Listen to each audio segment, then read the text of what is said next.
नमस्कार, सुप्रभात news MP के संध्या समाचार में आपका स्वागत है।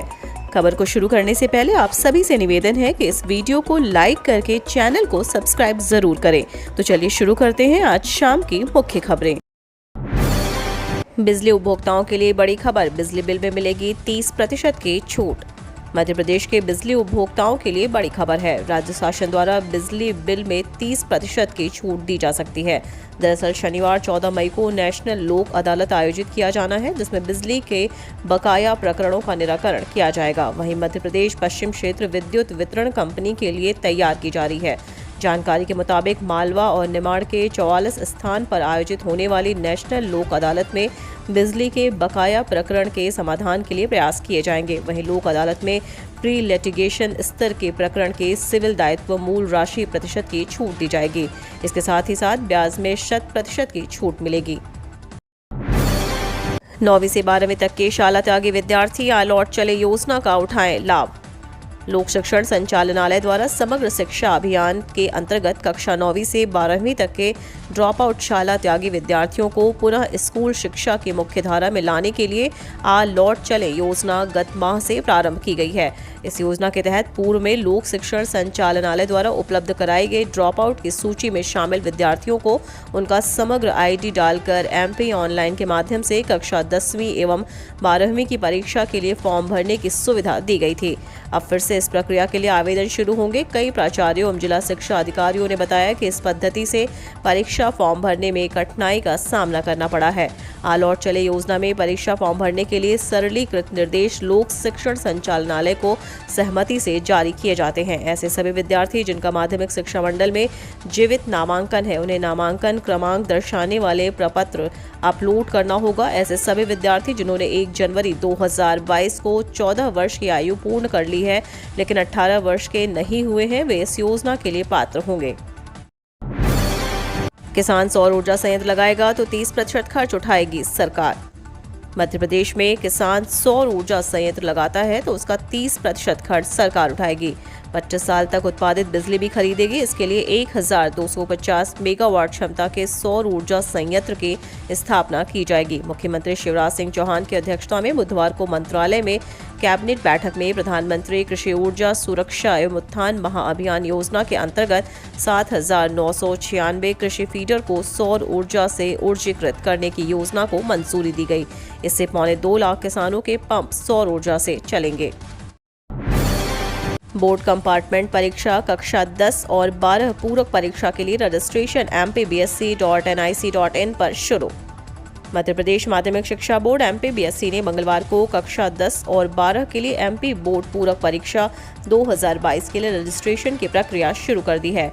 योग्य छात्र MPBSC की आधिकारिक वेबसाइट MPBSC के माध्यम से परीक्षा के लिए पंजीकरण कर सकते हैं। nic.in पर आवेदन करने की अंतिम तिथि 21 मई 2022 है। पेंशनर्स के लिए राहत भरी खबर, पेंशन और फैमिली पेंशन पर नई अपडेट। विभाग ने जारी किया आदेश, मई महीने से मिलेगा लाभ।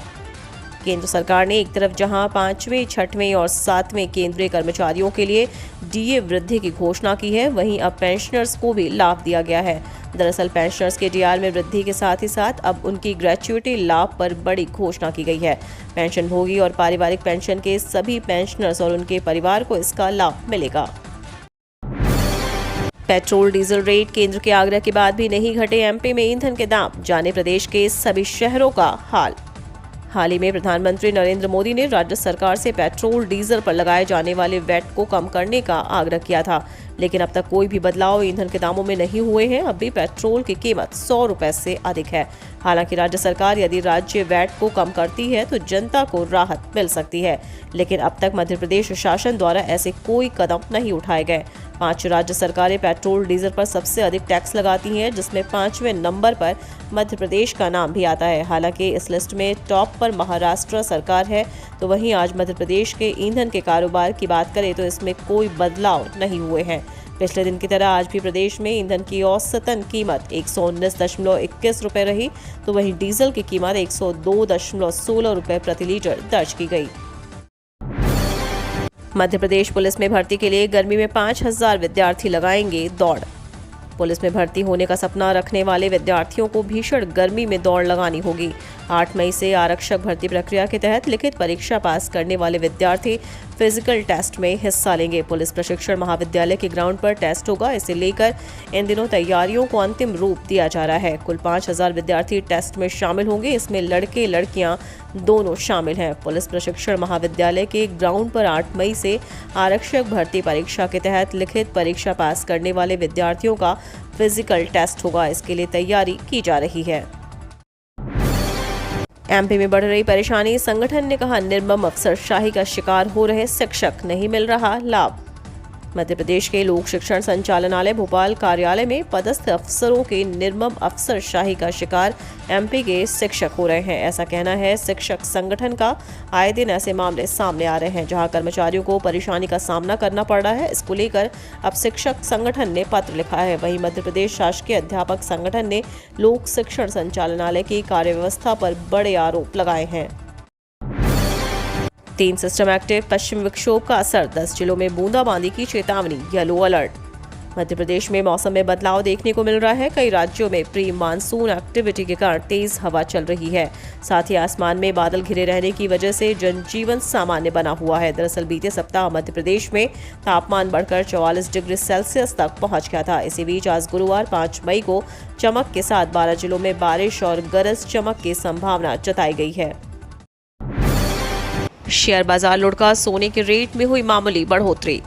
महंगाई से निपटने के लिए रिजर्व बैंक ने ब्याज दरों में वृद्धि का ऐलान कर दिया। लंबे इंतजार के बाद रिजर्व बैंक ने यह कदम अचानक उठाया। मौद्रिक नीति की समीक्षा की पूर्व घोषणा भी नहीं हुई थी। रिजर्व बैंक ने 2 दिनों में बैठक बुलाई और बुधवार को रेपो रेट बढ़ाने का ऐलान कर दिया। अब रेपो रेट एक झटके में 40% बढ़ गया, 4.40% हो गया है। इसके साथ ही सस्ते लोन का दौर अब समाप्त हो गया। अब तक ब्याज दर बढ़ाने से रिजर्व बैंक बच रहा था क्योंकि औद्योगिक वृद्धि को गति देनी थी। अब ब्याज दरें बढ़ने से शेयर मार्केट टूट गया।